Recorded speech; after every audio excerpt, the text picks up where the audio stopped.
Over the last few days, Kanye has put out even more updates to Vultures 2, and at this point it's become obvious to me that this album is beyond saving.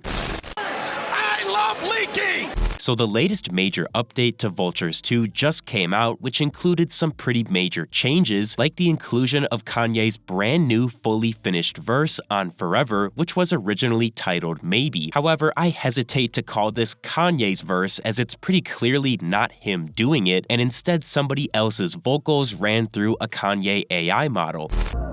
Just a cope, just a possible word of hope, like maybe, possibly, if time didn't exist. 4 billion years in this bitch, these lifetimes blips.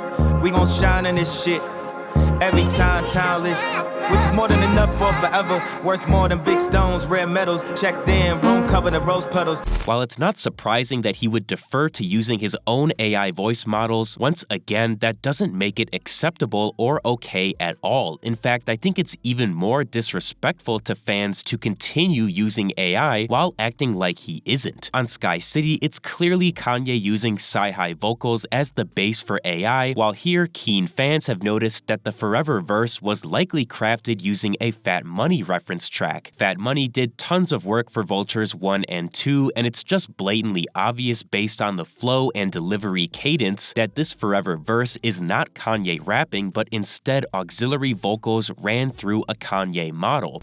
Lights on, lights off, makes no difference. You still gon' deliver the box like drop shipping. Last shit the niggas drop was not hitting. I don't think you in the spot to talk shit in. Warn these niggas about me costing them. Smoke these niggas like a box of carcinogens. The Hermes always swing through like pendulum. My bitch got the milk, we need cinnamon. Please don't ruin the scene, we all filming it. Throw that shit in the loop, I'm reliving it. Throw that shit on me, I keep killing it. I'm bigger than that. Who would've knew when I walked in the doors at Rockefeller I'd be bigger than rap? Yeah, you know that's a fact. They want me to react. You hearing rumors about me and Julia. Girl, you know when you be Googling that. You be under the act.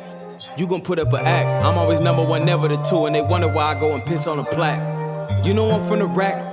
I personally think it is incredibly disrespectful to fans to use AI in this way, especially when people can obviously tell this is not Kanye rapping. If it was much more close and up for debate, then I could see him getting away with it, but when you have a large percentage of the fan base picking up on this extreme laziness, it just rubs people the wrong way.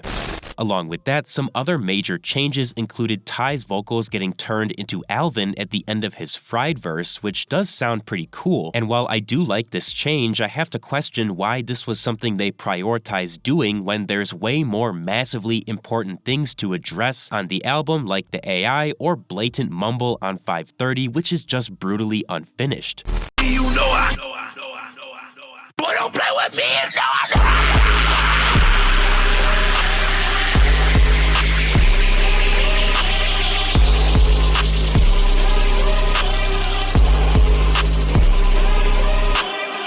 We also saw a minor change to the production on Bomb, which now features a slight drum beat switch prior to Chicago's verse coming in. They switched the kick sample out for a snare rim hit, still following the Jersey Club pattern, and some fans are claiming this is a direct sample of the song Amazing from 808s and Heartbreak, which is possible, but also there's about 10 billion different rim samples out there, so at best I'd say it's just a similar sound.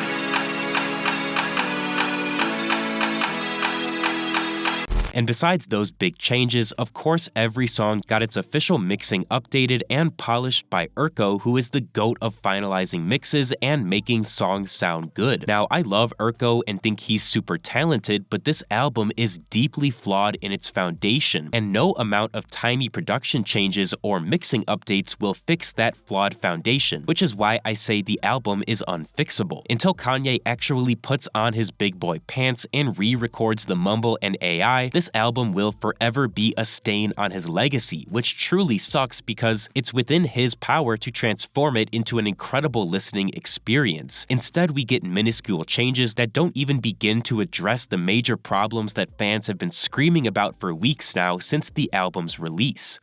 In other words, we found out from academics that Vultures 2 sold roughly 26,000 units in its full second week of tracking, which is just pathetic for a Kanye album. I would also guess that's mostly due to people continually purchasing the project with the hopes that it would get big, major updates, but instead they get tiny changes that barely move the needle. We also saw Pitchfork dish out their lowest ever review for a Kanye album at 4.6 for Vultures 2, which is again just embarrassing and clearly stains Kanye's legacy as an artist. And it truly sucks because it didn't have to be this way. He could have put out an amazing album, but instead he decided to drop whatever we are left with now, and picking up the pieces with these pointless updates is just too little too late.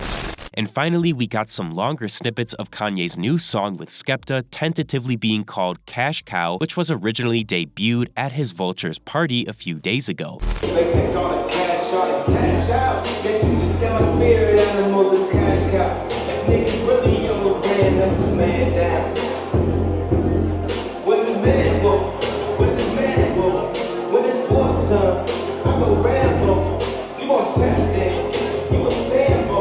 And alongside that, we got the full leak of by far the best version of Take Me to the Light made by Kanye, Francis and the Lights, and Bon Iver. This version is the most advanced production-wise and was planned to release on an album, but has likely been scrapped as an older version was recently put back up on Spotify by Francis.